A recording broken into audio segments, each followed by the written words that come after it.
पाकिस्तान के बरादर पड़ोसी मुल्क ईरान में पाकिस्तान को निहायत कद्र की निगाह से देखा जा रहा है। कुछ दिन पहले हमने जिस वक्त जंग जारी थी वहां एक मुजाहिरा देखा। गुज़िश्ता रोज जब पाकिस्तान के लिए ईरानी वफ्द रवाना हो रहा था उस वक्त एक गाना ईरानी टेलीविजन पर नशर किया गया। ईरानी गुलकार की जानिब से पाकिस्तान से इजहार तशक्कुर किया गया। आपको सुनवाते हैं।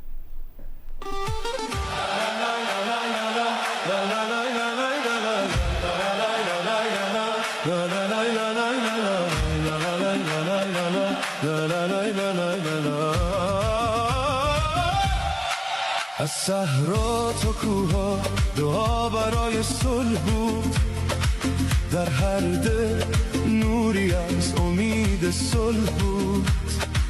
وقتی ابرای جنگ همه جا سایه افکند، این تو بودی که راه آرامش را نشان دادی.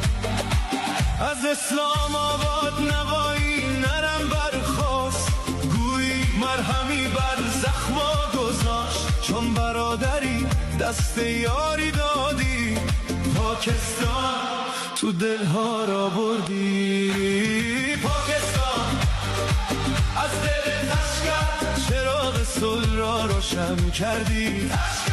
تشکر فیلد مارشال، درود بر رهبریات. تشکر وزیر اعظم برای هر تلاش صلح‌آمیز.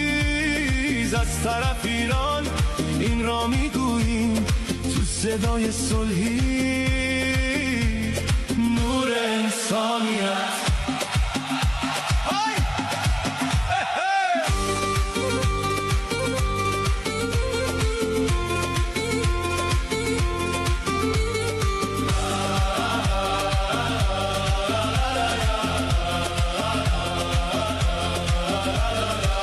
وقتی دنیا در تاریکی ها گم شده بود، تو صلح را برگزیدی نه راه جنگ را.